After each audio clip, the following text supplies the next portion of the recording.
কিছুদিন বেড়ানোর পর এখন চলে এসেছি আগের রুটিনে। প্রতিদিনই এখন হচ্ছে আগের রুটিনের মতো রান্না করে যেতে হবে। তো আমি এইখানে অনেক কিছু রান্না করেছি, তাই আপনাদের সাথে একটু শেয়ার করছি। আমি যখন বুটটা রান্না করি তখন আমি হাতে মেখে রান্না করার চেষ্টা করি। তো আমার সাহেব হচ্ছে সয়াম রোজা রাখছে, সেই জন্যে আমি এখানে ইফতারি রেডি করছি। তো প্রথমেই আমি বুটটা বসিয়ে নিচ্ছি।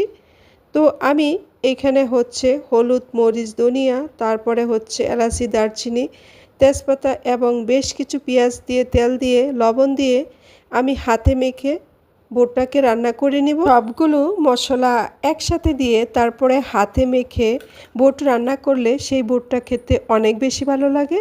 তো আমি এইখানে কাঁচামরিচও দিয়েছি, দিয়ে তারপরে হচ্ছে অল্প কিছু পানি দিয়ে তারপরে বুটটা বসিয়ে দিয়েছি।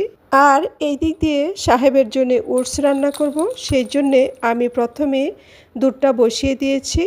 এখন হচ্ছে কিছু পরিমাণ ওটস নিয়ে নিচ্ছি। আমি দুধটাকে কিছুক্ষণ জাল দিয়ে নিয়েছি, এখন দিয়ে দিচ্ছি ওটস।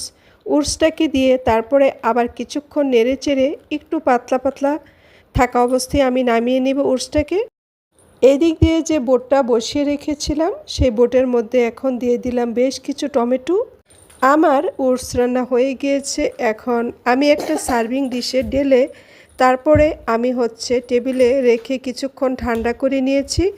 এখন এদিক দিয়ে আমি বেশ কিছু কলা কেটে তারপরে হচ্ছে চারটা না দুইটা খেজুর দিয়েছি আমি এখানে।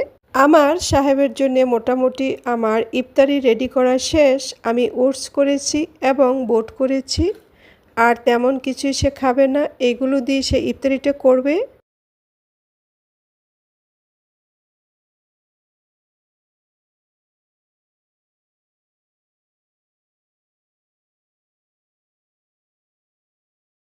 আর এদিক দিয়ে কিছু শসা কেটে রেখেছি, সেটাও হচ্ছে আমি টেবিলে দিয়ে দিচ্ছি।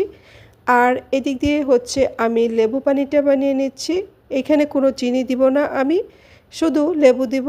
আজকের ব্লগে আমি হচ্ছে আমার সাহেবের ইফতারির আইটেমগুলো আপনাদের সাথে শেয়ার করেছি।